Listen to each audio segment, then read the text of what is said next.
Jang Yi, the story's main character, was one of the best players in the game called Apocalypse. There, he gathered his crew and trained with all his might until he became the strongest.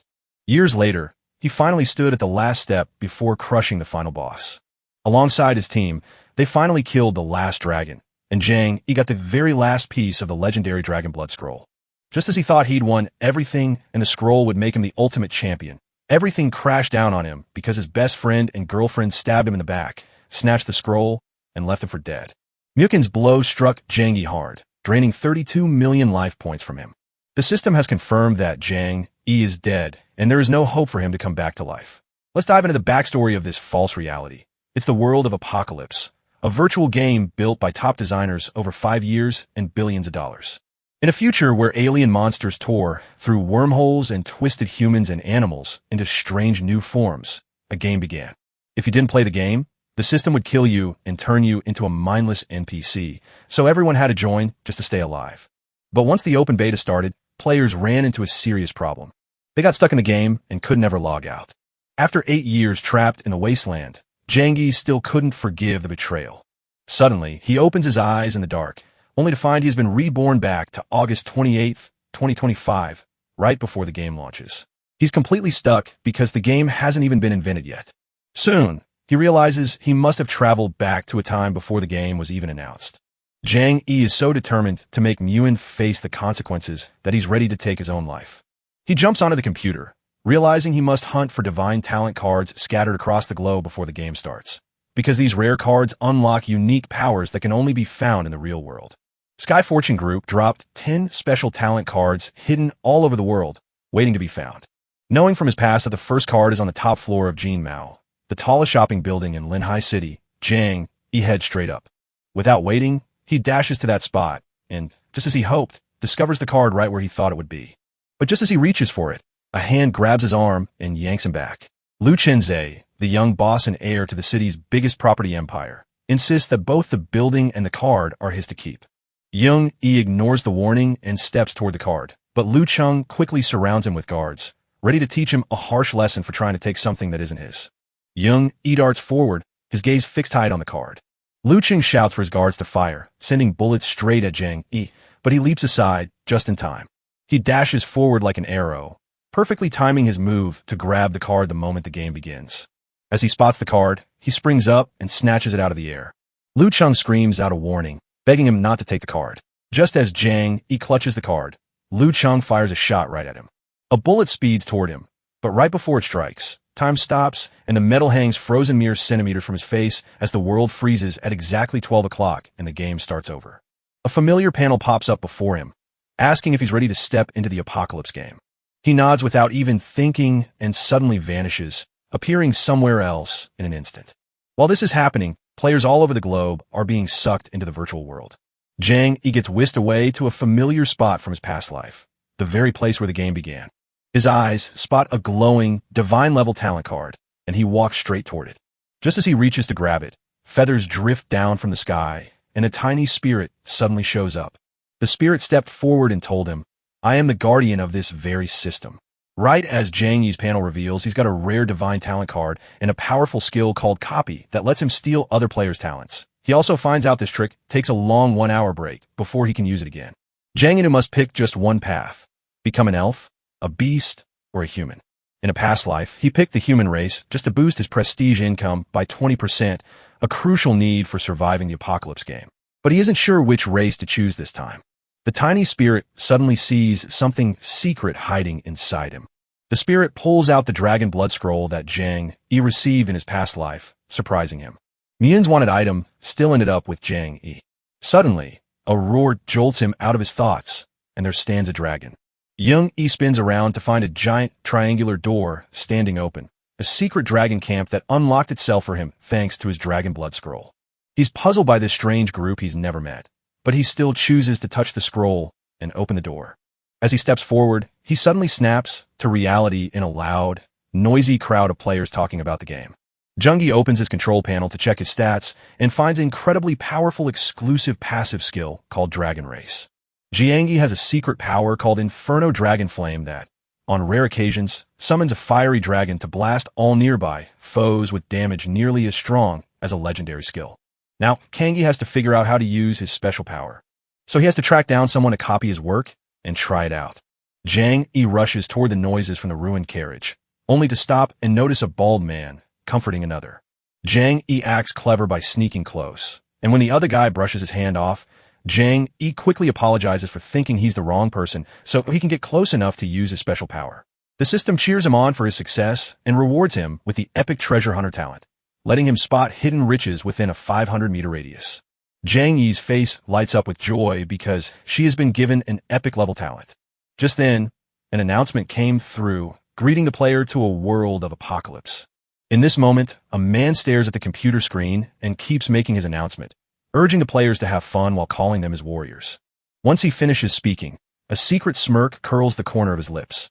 Back in the game, the arrogant bald guy, whose skills Jang Yi had copied, decides to go alone to prove he doesn't need teammates. But Jang Yi kindly warns him that venturing out rashly is dangerous, only for the bald guy to push him away and call him a coward, insisting that since it's just a game, no one can hurt him. He scales the window, leaps out, and sneers at the players for staying to watch him play. Then he jumps out the window and lands right in a giant spider's mouth, vanishing instantly, so the system declares player no. 3580 is dead and can never come back. The announcement hangs in the air like a death threat, sending the other players into a panic-filled terror. Jang Yi shouted to everyone that this wasn't a normal game. He keeps talking, saying that dying in there means real death, and this is a life-or-death fight. So the players finally get that it's no ordinary game, yet the system pushes them to start their first mission, finding the safe zone by following the small map to the 886 safe zone in District B, Hopetown, where their safety is guaranteed. They'll get another respawn chance as a reward, but if they fail, they die, and they have just 3 hours and 58 minutes left. While everyone else is frozen in fear and confused, Jang Yi remembers his past life, dashes to the back of the carriage, and finds the safety hammer someone there was holding. As he grips the weapon, an unexpected memory hits him, revealing it to be a disguised blue special that leaves his teammates jealously eyeing him. Just like Jang Yi had guessed, the moment he touches it, the hammer snaps into a deadly frost blade forged from meteorite iron. He knows this isn't the right spot, but his treasure hunter talent suddenly shines and reveals a hidden chest just under his seat. He crouches down to grab the box. It turns out the blue potion inside is a powerful dragon's breath, and now that everything is ready, the preparation is complete. Jung-gi doesn't hesitate and leaps out the window, swinging his icy blade to carve a bloody path through the spider using the hidden dragon clan's secret power. Whenever anyone spots that weapon in his hand, they can't help but say he's amazing.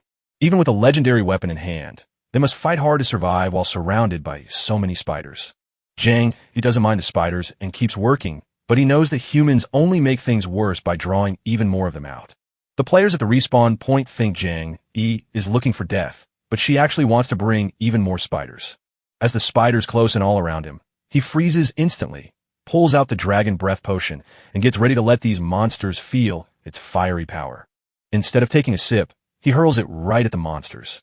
The potion bottle crashes onto a spider's leg and shatters, sending a massive wall of fire erupting that traps the spiders in its heat. As he levels up, system notifications keep popping up, handing him 50 copper coins and health potions along the way. Jang Yi clutched the items in his hands, feeling lucky and hoping to grab a few more dragon's breath potions. Some players are shocked to see him easily crush huge swarms of spiders and suspect he's cheating, while others, impressed by his obvious power and mysterious background, want to join his team. After fighting off the monsters, Jang Yi heads alone toward Hopetown as shown on the map, leaving the jealous and competitive people behind. Suddenly, a man pops up out of nowhere and starts sprinting straight at Jang Yi. The man drops to his knees, pleading for help to save his daughter, who has been snatched away by monsters. Jung Yi's face stays completely still. His mind drifts back to how people once got lost in that thick forest, but he also knows there must be something good hidden inside, so he agrees to go with this man. But little does he know that behind this helpless, sobbing man hides a demon wearing a smile full of evil. Jung Yi sets out to find the man's lost daughter, but after taking a few steps, he gets a bad feeling that something isn't right. So he shouts to the man to ask where his daughter went lost in the vast woods, but when he turns back, the man is gone without a trace, leaving Jang Yi confused and with a strange feeling in his heart. He pushes forward past the nagging doubts, pretending not to see Jang Yi's dark, watching eyes lurking in the shadows. As he plunges deeper into the woods, the sound of a little girl crying for her mother grows louder. After hearing the noise, he spots the little girl clutching a lollipop tightly. Janny leans in to warn her that staying alone is too dangerous, so he offers to take her away. But just then, a curvaceous woman and the man from before suddenly show up. Jang Yi's face was soaked in sweat, a sign of the intense effort he used to catch another victim.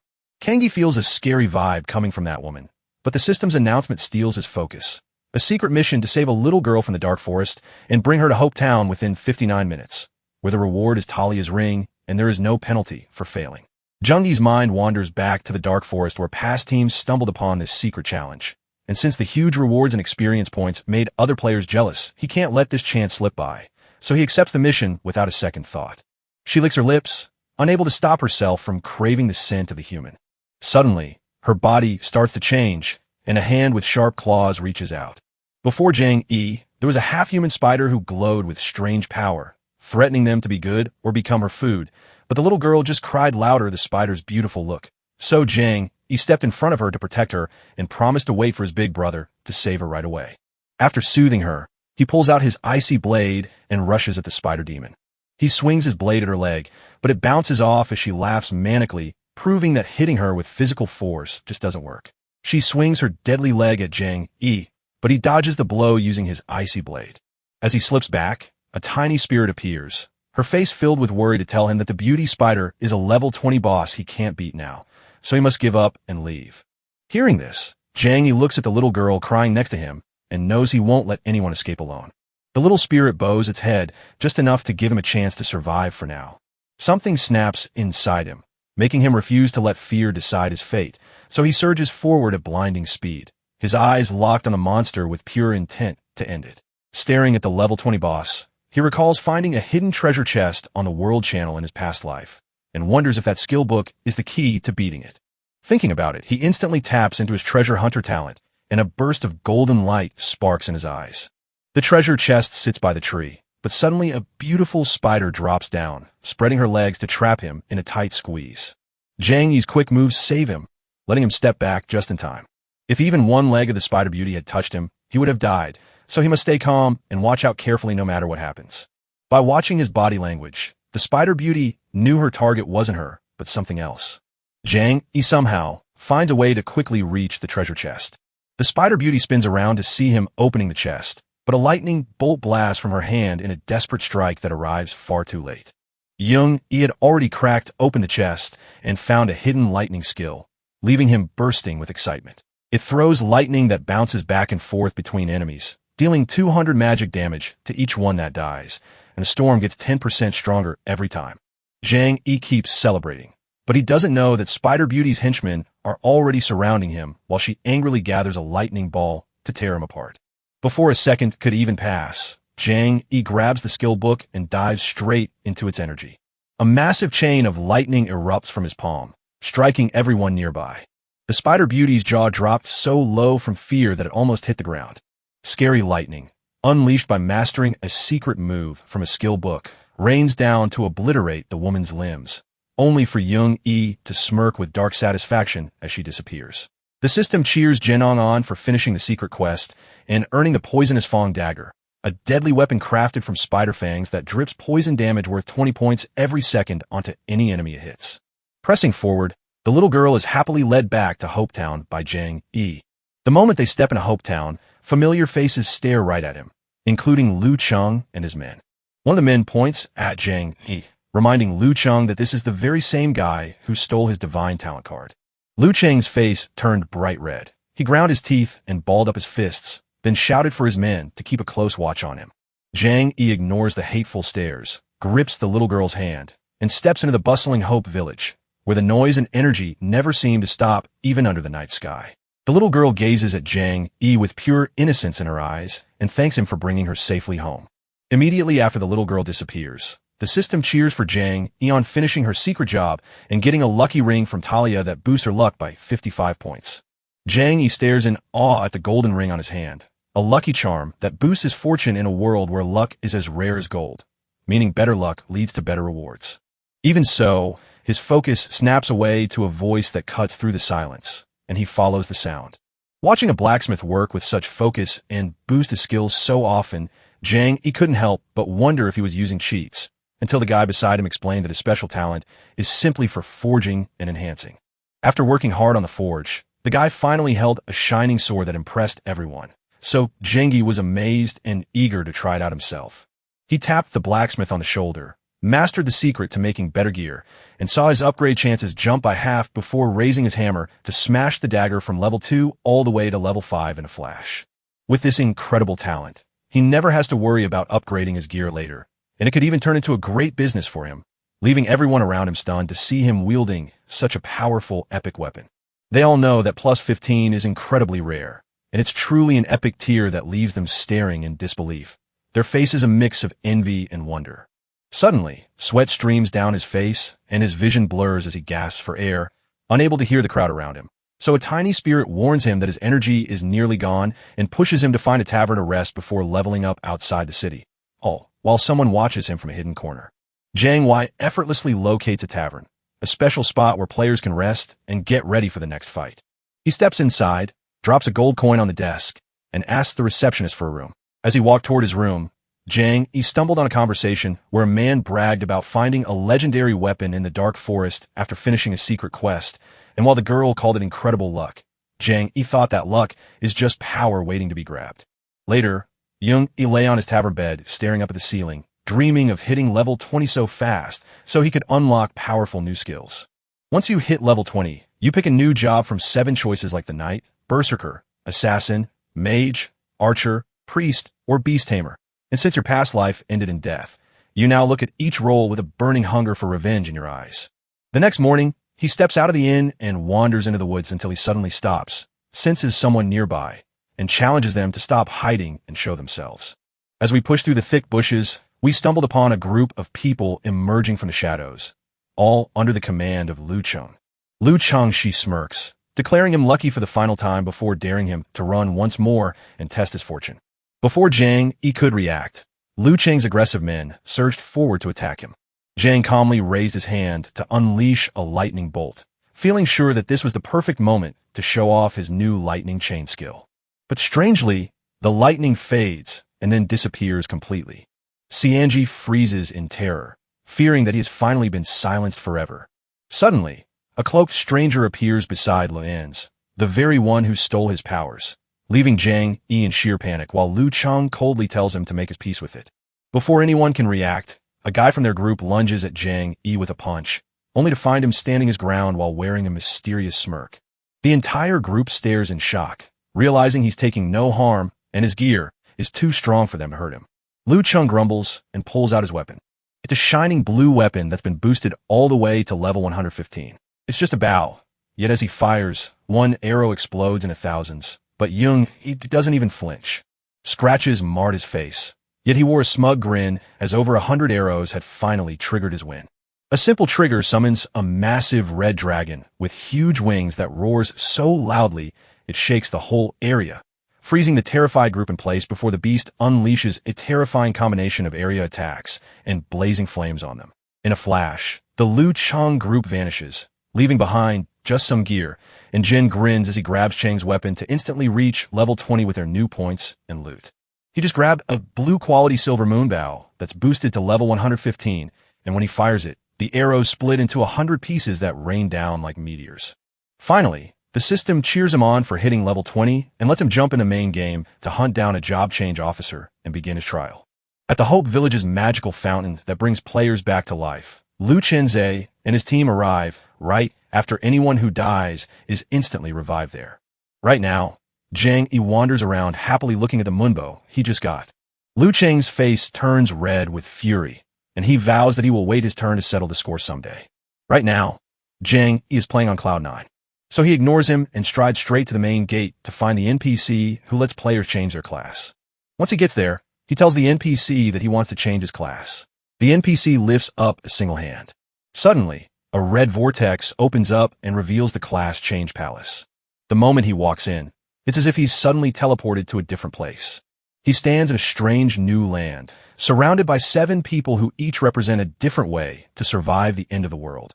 A knight, a berserker, an assassin, a mage, an archer, a priest, and a beast tamer, with the last being the least popular choice among them. He walks up to an old man in a cloak who is a beast tamer. Even though a beast tamer can summon magical creatures to fight and shield him, raising them is hard work that leaves his mind racing with worries. And since he doesn't want to be a beast tamer anyway, he knows that taking on such a role means he must share his resources with the creatures he cares for. In the harsh apocalypse where supplies run out, beast tamers eventually get crushed by the game's later stages, even though they're the perfect match for the dragon race, while knights, despite being strong at first, become weak and fail to survive once the true challenges begin. The elderly man suddenly opens his eyes, showing that he has been waiting for a long time. Just as the confirmation screen pops up and the spirit urges him to change his mind, Jang is already locked in his choice. So he decides to become a beast tamer. As he turns into the beast tamer, the old man pokes his forehead. Purple light rushes into his body, leaving a glowing purple mark on his forehead that starts to radiate an eerie purple glow. Suddenly, a silver ring glints on his finger as he vanishes from the shadows and reappears safely back in Hope Village. The class change NPC cheers him on for finishing his job. Just then, two players pass by and catch Jang Yi's eye, reminding each other how their warning about the deadly undead town was ignored before they were wiped out by an elite monster and lost most of their gear.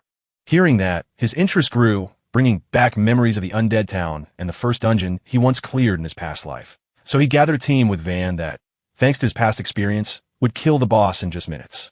Just then, a group of nearby players shouted for anyone level 20 who had finished their class change to join their party and head to the undead town, noting that only 2 spots were left and the first ones to arrive would get them.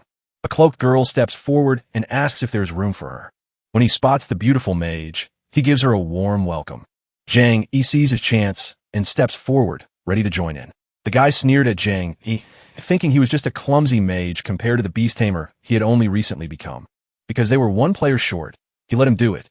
As they walk through the silent, dead town, the empty graves surround them. The guy spins around and teases Jang Yi about never seeing the world chat, mocking him for being a beast tamer with the lowest attack power. So Jang Yi, feeling embarrassed, just claims he probably just loves animals. Just then, an arrow zoomed toward them like a deadly blur.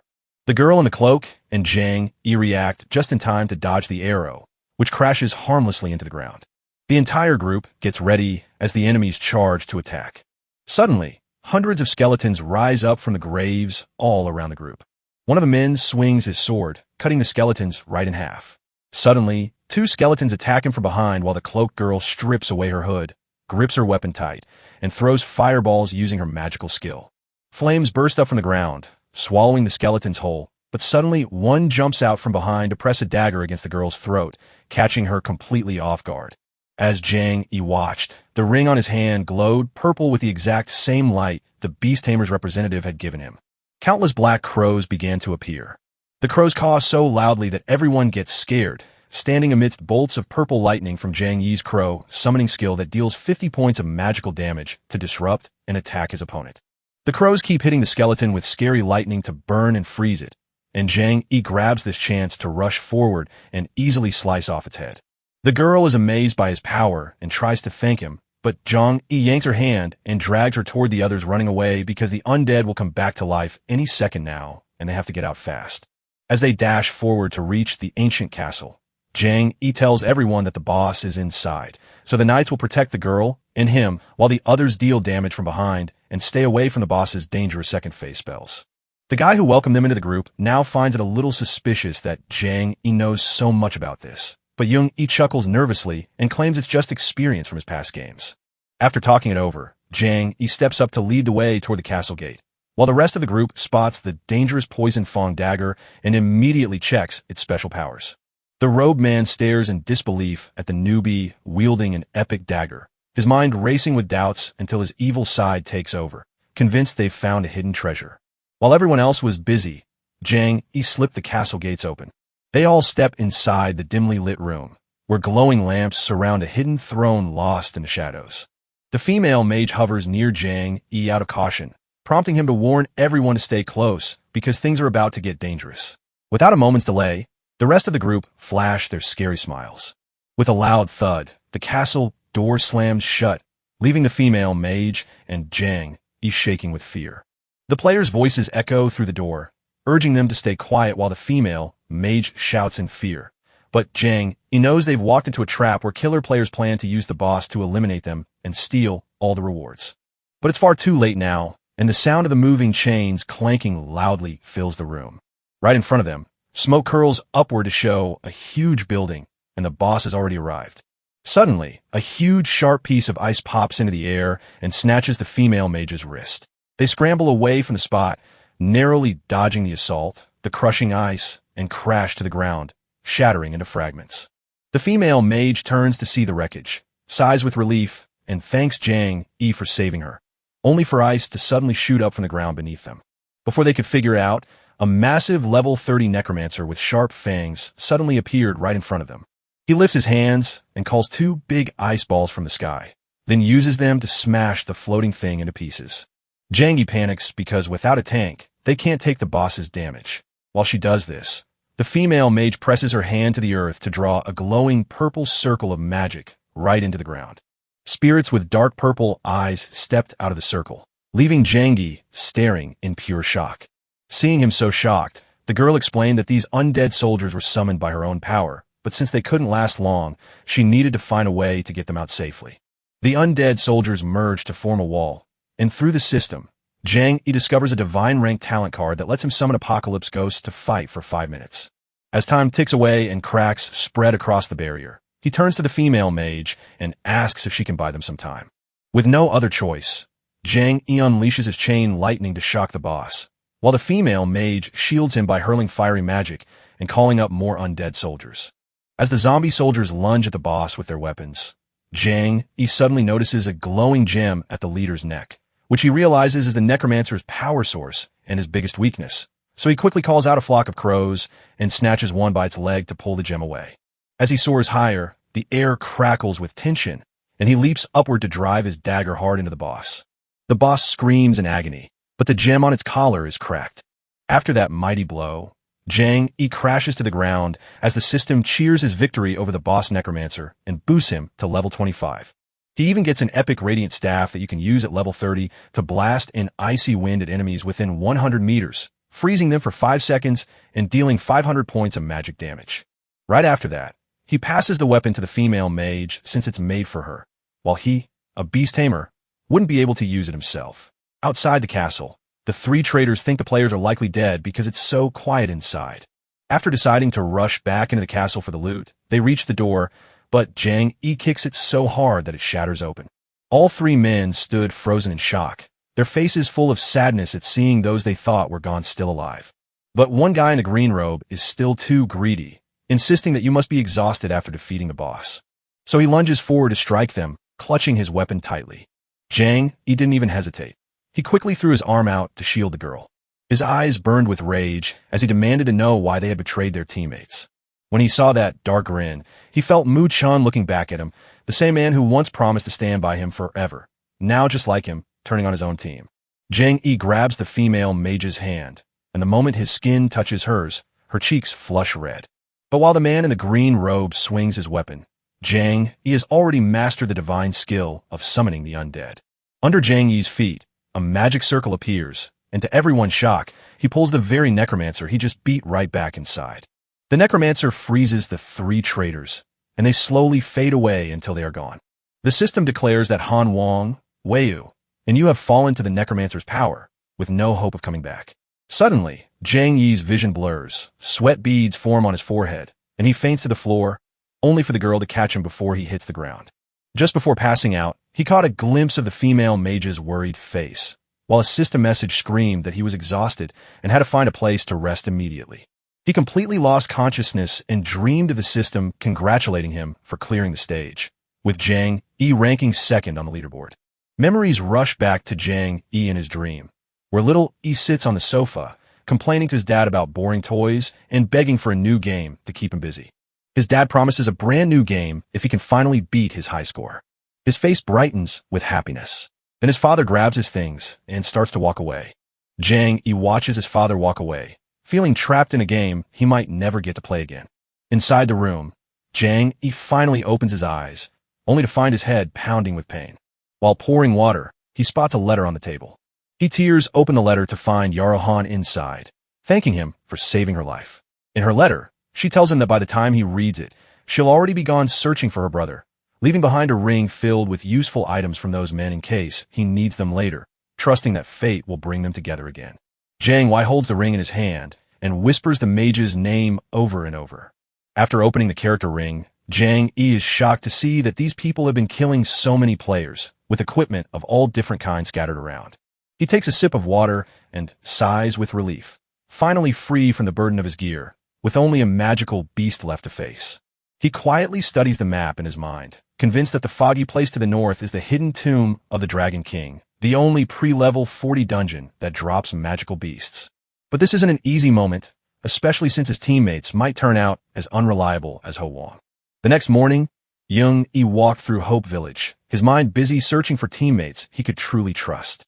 Right then, his eyes snapped to a girl inviting people to join her guild, promising amazing perks like battling giant bosses to gain power and sharing loot in dangerous dungeons. Jung Yi stares at his own stupidity and finally wonders why he didn't think to join a guild earlier.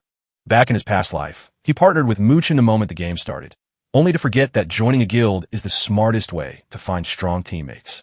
As he stepped into the guild hall, he found the receptionist and told her he wanted to start a new guild. Hearing that, the receptionist asked him to choose a name for his new guild. Zhang Wei recalls his father's words. Since the game's creator is the god and every player is just a challenger fighting God, the only path to victory is to become a god slayer. Jiang Wei names his guild God Slayer. The receptionist asks Jiang Yi to call his friends back, but in a flash, he worries he won't just be handing out flyers or picking random people. He realizes he needs to find a group of real experts. Based on what happened in his previous life, a fighting test waited for him right after his first survival mission. So, he heads to the combat trial where all the region's top experts will be there. A special message has landed for all players, inviting them to Hopetown's very first one-on-one battle where those who have changed their class can compete for big prizes like gold coins and a rare skill book. The moment the notification arrives, Jiang Yi jumps at the chance and says yes without any thought. Once everyone agrees, the system zips them all into a massive arena. An announcer standing there welcomes everyone to the Sky Battle Arena for the first 1v1 trials, where every player lines up in order. Jiang Yi looks around at the higher-level players surrounding him, realizing that his long sleep has finally woken him up to the harsh reality. But his focus is broken by the sound of voices shouting that someone needs to be killed. As he spins around, he sees Zhen Ning charging forward with a weapon to strike, while his opponent, a floating mage with long hair and bloodshot eyes named Wui, absorbs the incoming sword energy, radiating blue light before it turns purple beneath him, leaving the cheering crowd stunned as the mage stands still and untouched.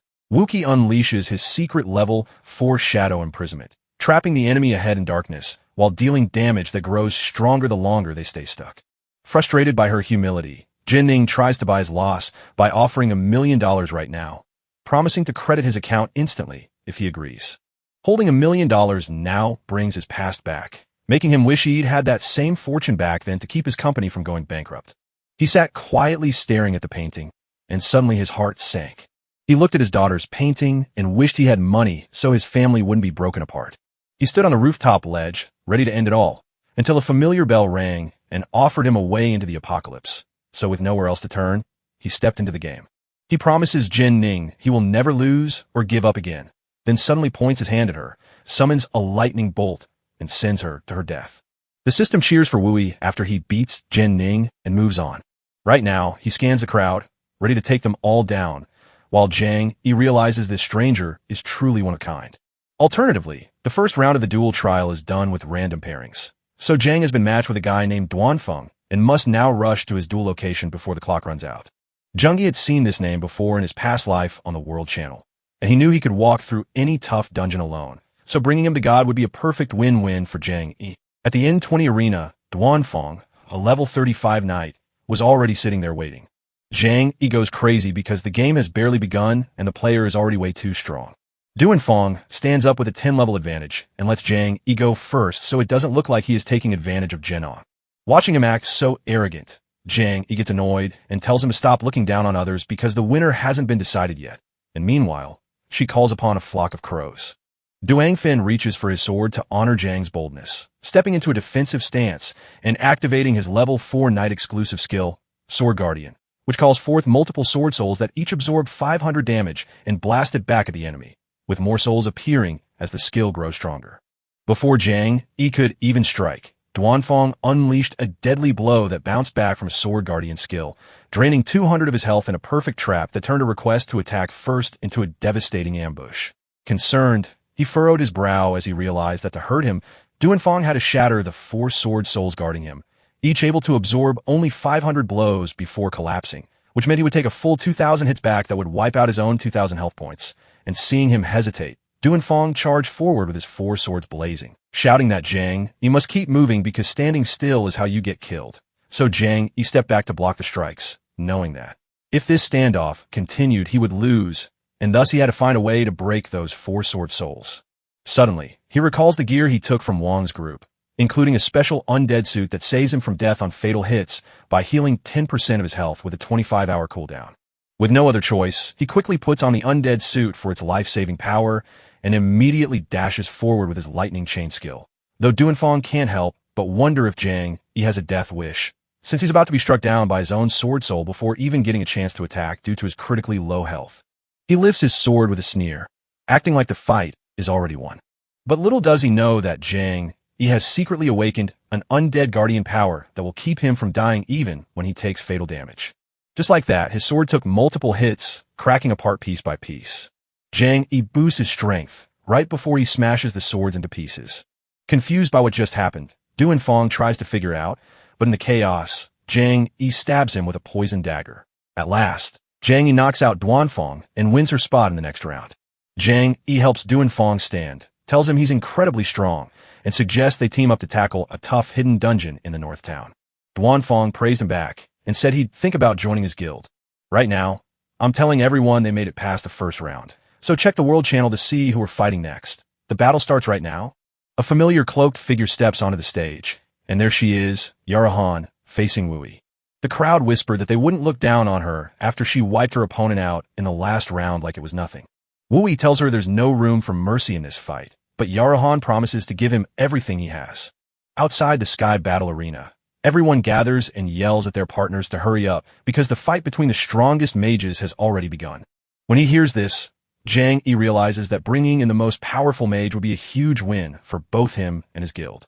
Before heading off to train, Duanfang tells him to pop into the guild chat if he needs her. Even though Duanfang is now part of the guild, he's actually just a maniac obsessed with training. He left a message hoping to hear that Zhang Yi won the championship, since losing to his comrade would be too embarrassing, and Zhang Yi laughed to put the pressure on him right before the match as expected of a rival. Driven by curiosity, he decides to check out the legendary strongest mage since everyone is so excited to watch the fight. As he steps onto the arena, his eyes go wide with shock because he sees Yarahan and the guy he fought before, Wui. Yarahan locks her gaze on her rival, clutches her staff tightly, and stands surrounded by a blazing flame. Suddenly, she unleashes a freezing storm with her ice power, filling the whole stage with cold wind. Wui praises her for having good staff and promises to make them his own, even though he is frozen stiff by the ice. Yarahan ignores his arrogant remark, swirls her staff to draw a glowing red magic circle, and challenges his opponent to survive her blast. As she unleashes her meteor skill, a storm of fiery rocks rains down on Wui, each one burning enemies for 500 points of damage while the number of falling rocks grows with her power and the crowd erupts in loud cheers for the girl. From where Zhang Yi watches, Yuru Han seems to be winning, yet he feels a deep sense of dread. Just then, Wu Qi grinned and instantly blocked Yuhan's strike with a massive explosion that left both fighters vanish from the stage. Young Yi's mind drifts with worry, wondering if Yarahan is safe, where they are, and what that strange power Wui is using. Suddenly, she steps into the arena, where Hui stands with his staff, sneering at her for fighting him, knowing she would have reached the finals if she faced anyone else, while the crowd booed him for beating her so hard and stealing her weapon. Jungi calmly walks into the arena to help her, and instead of worrying about her wounds, she apologizes for not keeping safe the item he gave her. Zhang Yi tells her not to worry and to rest because he will make it to the finals, knock his opponent out, and bring her staff back. Before long, Zhang Yi and Qiyu wipe out their rivals and keep climbing to higher levels. After so many battles, only mage Qi Wu and beast tamer Zhang Yi remain, and just one will fall while the other rises to claim victory. The whole crowd is ready to see the fight, knowing both fighters are strong. Right now, Zhang Yi and Qiyu stare at each other, with Zhang Yi's icy gaze making Qiyu think he's about to be killed, so Zhang Yi explains that he hates people who take things from others. Without saying a word, Qiyu smashes his staff into the ground until it breaks, lets out a crazy laugh, and then challenges his opponent to pick up the pieces alone before the world suddenly goes dark, leaving everyone confused as the crowd disappears once more into Chiyu's newly created dimension known as the Infinite Void, a power that boosts his damage by 30% while cutting enemy attacks by the same amount for 5 minutes. Chiyu acts like no one can beat him in this arena, warning that dying here wastes a revival and leaves you stuck in the same spot. So he tries to make Zhang surrender quietly, but Zhang stays silent and dashes forward with his dagger, only to miss because Chiyu dodges so fast that even copying his talent or calling out undead spirits won't help. Chiyu whips his staff to launch shadow arrows that hit Zhang Yi, stealing 700 HP and leaving the man groaning in agony. It's so frustrating that even the simplest spell chips away 1 to 3 of his health points. And if this keeps happening, he won't survive the next few blows, but what if he could come back to life right here? Thinking of this, he smirks, stabs himself to take fatal damage, and while the system declares him dead, it quickly spots a revival chance and starts bringing him back. In these special zones, duels let you bounce back right where you fell instead of running to a magic fountain. Yi is finally woken up, his ring glowing as a swarm of crows appears. Chiyu's eyes went wide in shock as he accused the other guy of playing dirty, while Zhang Yi declared he'd never forgive him, no matter if he lost a chance to come back to life. Zhang Yi sends a swarm of crows to attack Wui, a sight that makes Wui absolutely hate. He lunges in for another strike, and Wui suddenly realizes with a sudden rush of fear that Zhang Yi is now faster than before. Zhang Yi unleashes a double lightning strike that deals 800 damage to Wui, terrifying him into a desperate counterattack, but Zhang Yi is far too powerful. Zhang Yi fights on with all his might, slamming a blow so hard it crushes Wui and wins the duel. The crowd couldn't believe how fast it all ended, but they all agreed that Wui's loss was totally fair since he stole the girl's staff first. The host grabs Zhang Yi's hand high in victory and shouts that he is the winner. He pulls out the champion's reward, a chest that, when opened, might drop a legendary level 35 gear piece from history. Zhang Yi mutters to himself that a level 20 poison dagger feels too weak now, and he really needs a powerful new weapon to join his collection. He lifts the chest lid and finds himself holding a sword that burns with ice and fire. Zhang Yi cheers for his cool new gear, feels glad his second life wasn't a waste, and knows he's a champion, but then someone tells him not to mess up his new power. Soon enough, a crowd gathers around him, pleading to be added to his friend list. After returning Haney's staff as agreed, Zhang Yi asks her when she plans to search for her big brother. With a new member added to his guild, his head spins from the sudden flood of incoming requests. Poor Zhang Yi is being chased by a huge crowd of beggars who all want him to let them join his guild. The guild can only start with 10 members, but every level up adds 5 more. So Zhang Yi can't just let anyone join since they need a healer, yet with him, Duanfang, and Hanya, they could clear the Dragon Crown grave. All of a sudden, a man steps right in front of them, and Zhang Yi instantly gets on guard. Hanya realizes he is Qinglong, and she wonders why he is here and where her brother has gone. Qinglong explained that he spotted her right at the town entrance and followed her, since her brother had to leave for something urgent, and asked him to keep Hanya safe before he went. Zhang Yi looks totally confused and asks if she knows Hanyao, who then tells her that Qinglong is her big brother's partner. As the tension fades, Zhang Yi politely asks Qinglong to join them in the Dragon Crown dungeon, and Qinglong happily accepts the offer and comes along. While they made their way to the Dragon Crown grave, they found Duanfang already waiting for them with a bright smile. As the group gets ready to enter the dungeon, a few sneaky onlookers decide to whisper to their boss that he needs to come see this. As they step into the dungeon, Hanya is blown away by the statues, so she leans in to get a better look because something feels wrong with one of them. That's when the statue's eyes glow red and it suddenly comes alive. Zhang Yi sees how serious things have gotten and shouts a warning for everyone to be careful, because those statues are actually monsters from the Dragon Crown graves. Then he looks at Duanfang, telling him to take the hits while they strike from the back, and make sure his friends stay close. The monsters step forward one by one until they spring right at them. But Duanfang is certain that those terrible monsters have absolutely nothing on him. He draws his sword and strikes the monster. Duan stares with burning hate as he pushes the monster toward its last breath. As they all keep fighting the monsters, a level 35 Dragon Blood Knight suddenly appears on horseback, swinging a red sword in his fist. He gathers speed and sprints toward them to launch his attack. Just as the knight strikes, Duanfang reacts instantly, raising his sword shield to block the blow before summoning the sword array. A powerful knight's move that deals 3,000 physical damage and leaves the enemy defenseless before him. Just as the knight is about to fall, he whispers, "Awaken Lord Shigura," while at the Tower of Eternity, a man watches Jang Yi with keen interest. He spots a familiar face in the shadows, but he's not sure if his eyes are playing tricks because that person is gone. Suddenly pulled into a memory, he sees a man kicked off a cliff and falling into a sea of fire. Now he toys with them by making the challenge harder, while the greedy dragon Shagul drains power from its dead minions to boost itself to the next level. Now that Jang Yi understands what that means, he realizes the final boss will only drop the monster egg very rarely.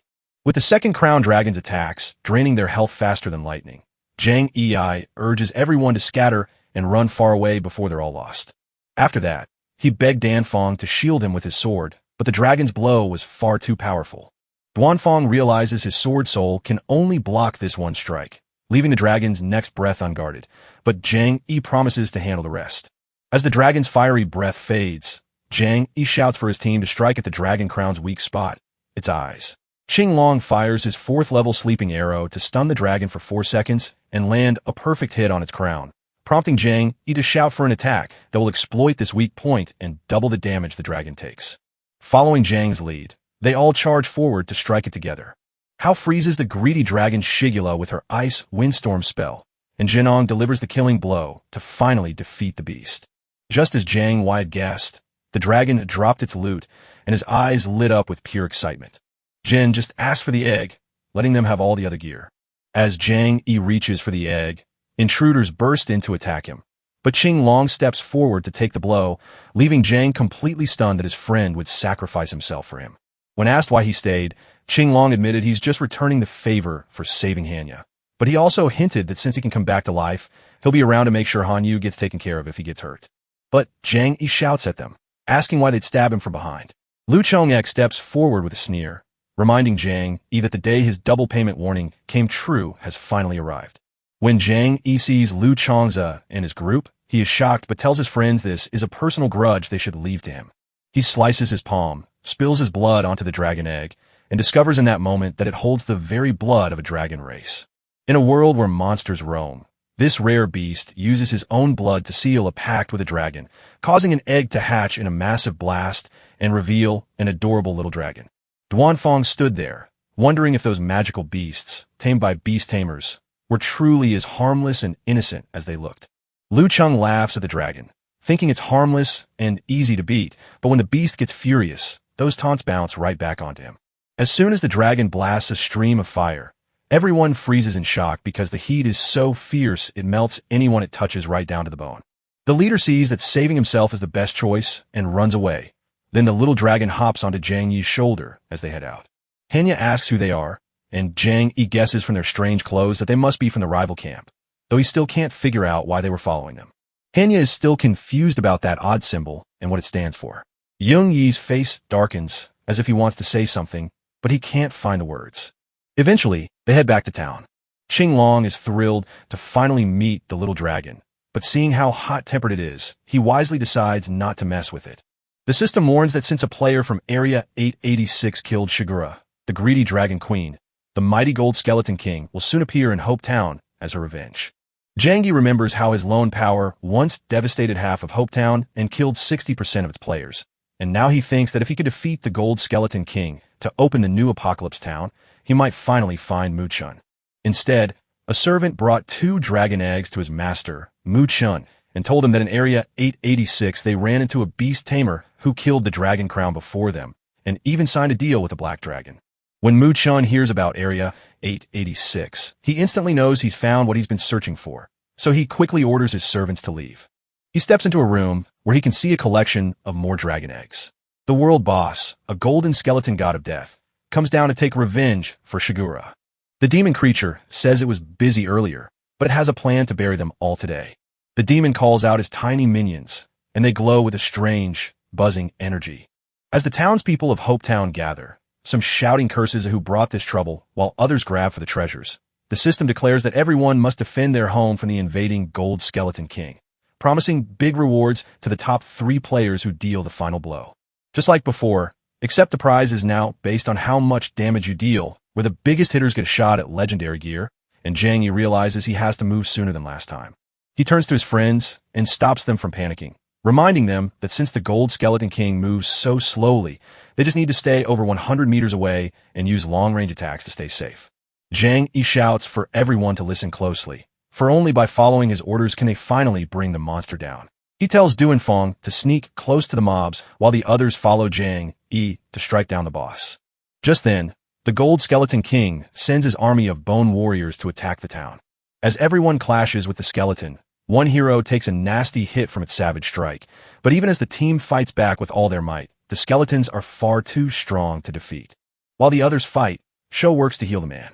As the town outside turns dangerous, Zhang Yi tells everyone to head back inside. The army of skeletons rises up to charge. Zhang Yi shouts at Duanfang to break their ranks and stop the enemy from activating their magic circle.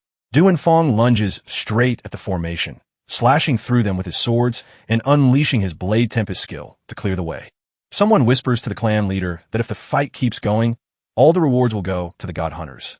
The greedy leader orders him to rush and warn the other guild leaders, shouting that they must grab the boss reward before anyone else does. Zhang Yi is ready to unleash every spell to stop the demon from killing more people, but the clan leader interrupts from behind to say they only want their share of the rewards and won't let the guild godslayer take them all.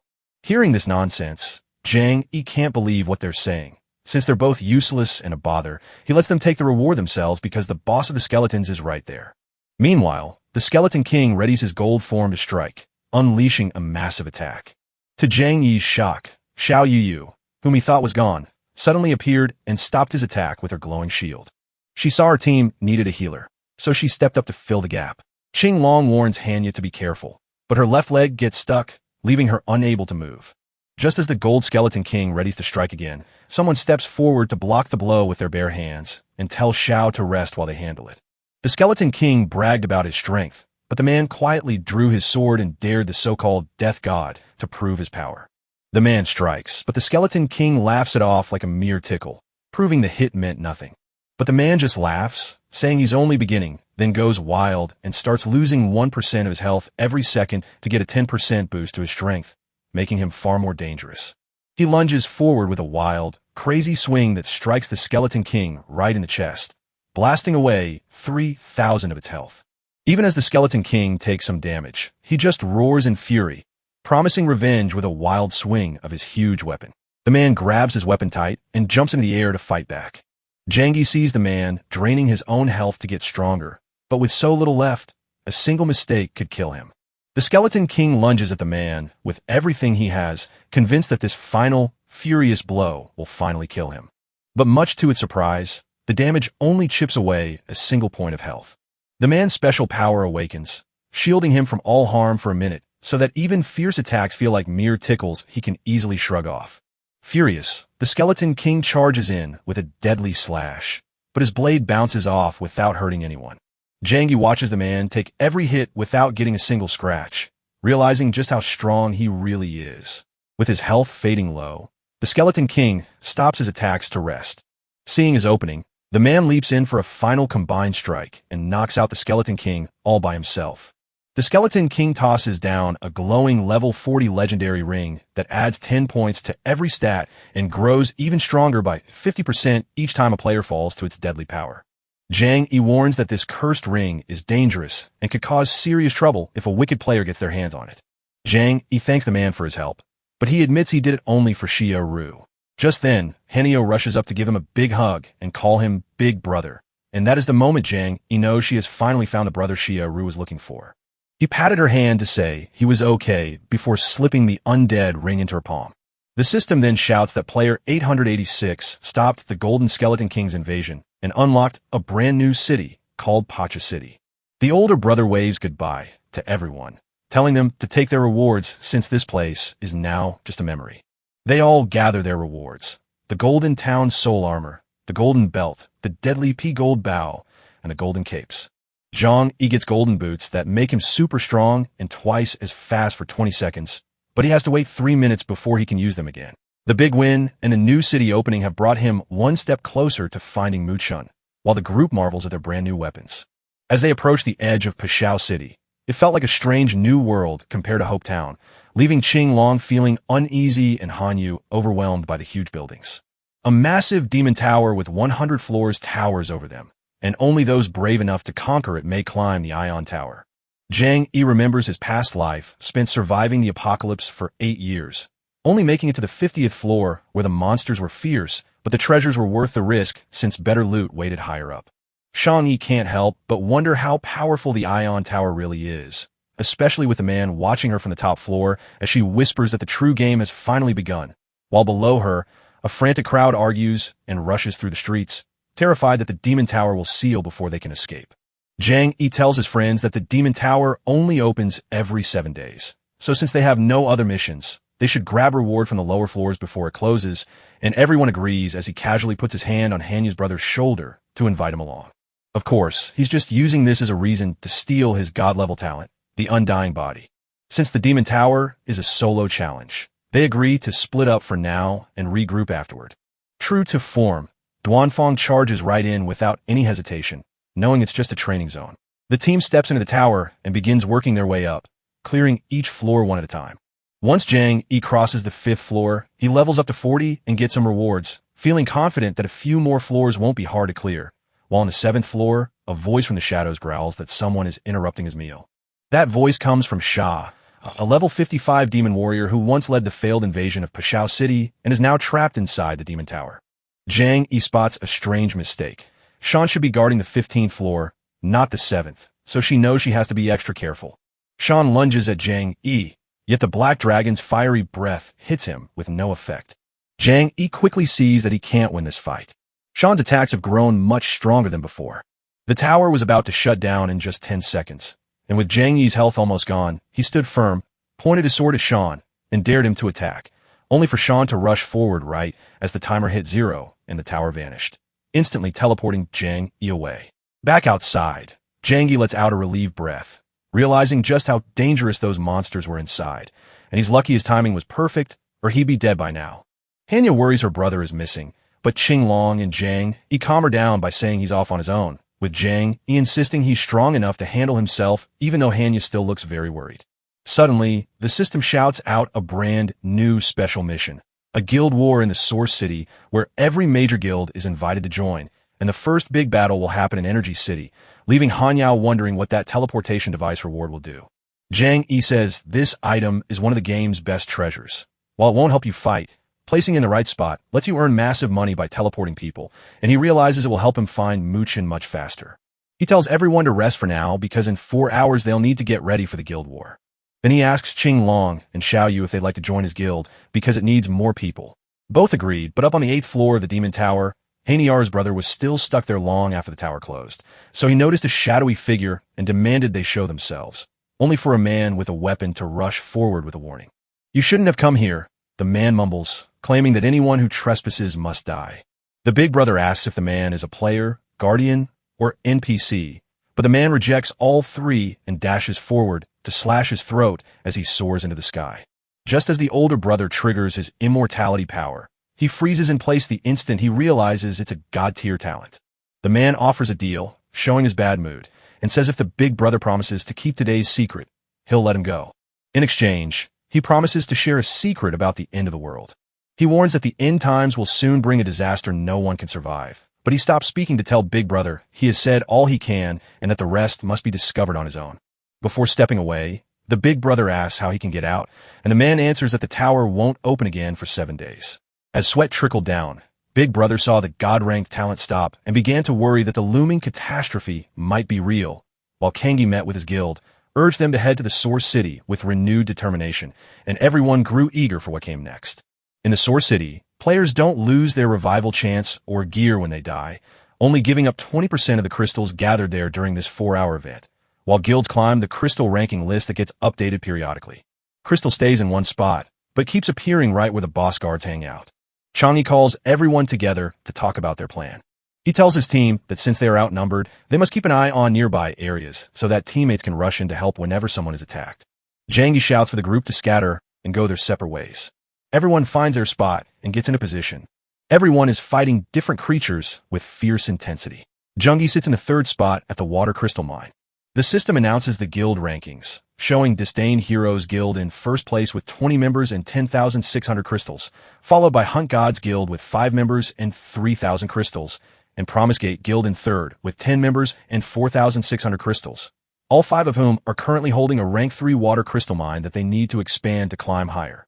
Meanwhile, Xiaoming, the guild leader, notices that Zhang Yi's tiny team of 5 can't defend their many weak minds, so he decides to have his own large group attack all of them at once to steal them easily.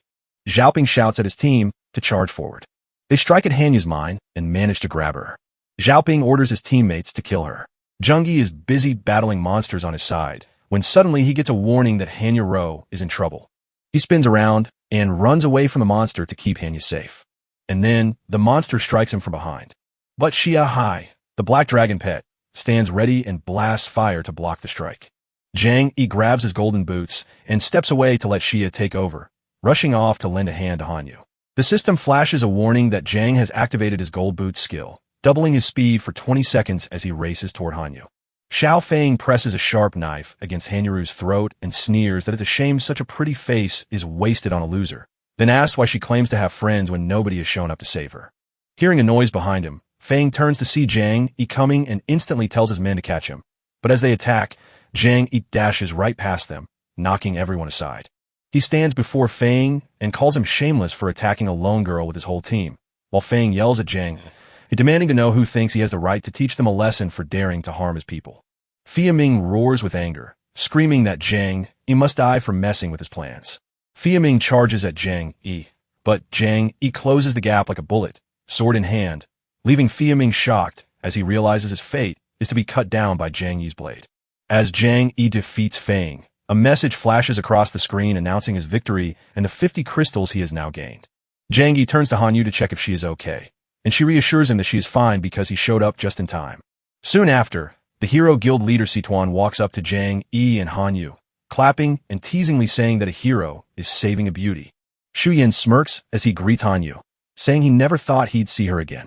He then orders Zhang Yi to stay away from Hairu, saying she is his, while Hanyu tells Zhang Yi to ignore Satian and warns him that Siyayan is a shameless troublemaker who has been harassing her in the real world. Zhang Yi snatches Hanyu's hand and starts dragging her away. Then Siyayan shouts out to Zhang Yi, daring him to a duel and promising a rare 3-crystal mine if Zhang Yi can beat him. But if Zhang Yi loses, he has to hand over Hararu. Zhang Yi shook his head, refused the offer, and said he wasn't in the mood to act as a babysitter for a silly peacock like him. Situan gets angry at Zhang Yi's rejection and shouts that he had no right to turn down his offer, then slashes at both Zhang Yi and Hanyu with his sword. But Zhang Yi quickly steps in to shield Hanyu, telling her to stay safe and promising to handle Situan before getting her out of danger. Zhang Yi jumps toward Situan, but Sitian snarls that nobody is allowed to leave. In the next moment, flying swords swipe the weapon from Zhang Yi's hand, leaving him no time to fight back as Sitian charges straight at him.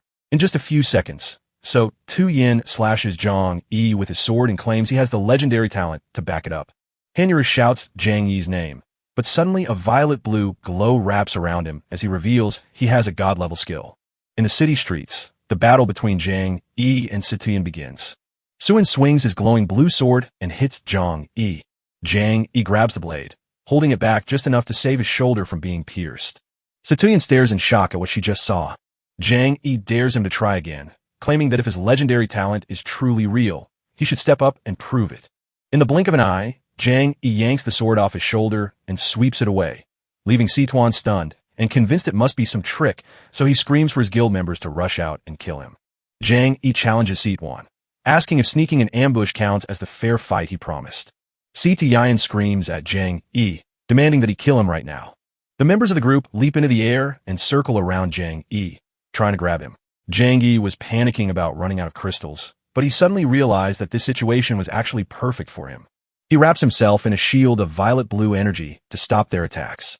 Xiaoyu Yan's members screamed in terror, calling Tsang Yi a monster for using his body to swallow their attacks like a bottomless black hole. Suddenly, a massive black dragon with glowing red eyes jumps out behind Zhang Yi, and Zhang Yi shouts that if they're done attacking him, now it's his turn to fight back. Suddenly, the dragon blasts a stream of fire right at Sitian. Situ Yin yells at Zhang Yi, shouting that he won't just give up his crystals because he lost.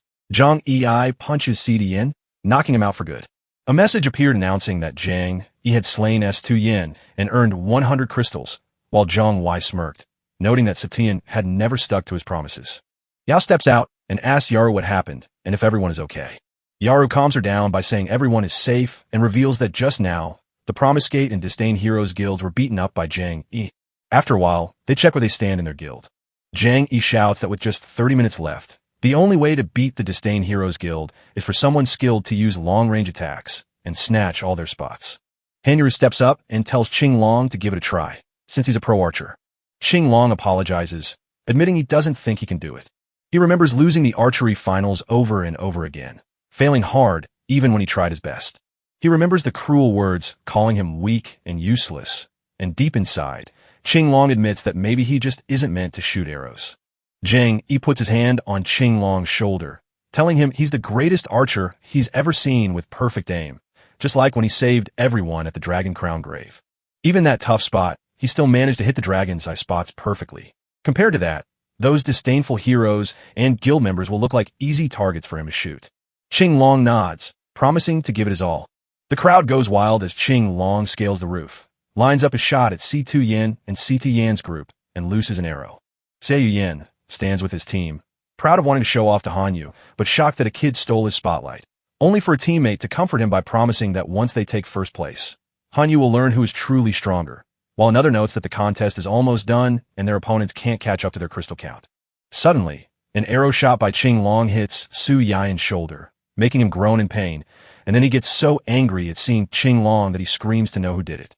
Qing Long gives a smug grin, vowing to wipe them out in one swift blow. Qing Long leaps from the building as everyone surges forward to take on the Disdain Heroes Guild. The screen flickers and changes, telling you exactly how many people and crystals are there. Jang Yi slices a guild member in half with one swing to grab 200 crystals, while Qing Long perches on a rooftop and aims a shot as the guild war timer ticks down with just 50 seconds left. 35 seconds later, Qing Long lets fly his arrow, and with only 12 seconds remaining, a storm of arrows falls on a group near the crystals, knocking them out. Time runs out as an airship voice congratulates Hunt God Guild for winning. The system updates to show the final crystal counts. Shang Yi praises Qing Long as the strongest archer, while others cheer. And finally, CDN snaps at his guildmates for not attacking the champions after already losing face to Hanyaru. Right then, a massive case drops from the sky toward the Hunt God Guild, and the host shouts that it's the champion prize from the Soar City Guild War, urging them to open it.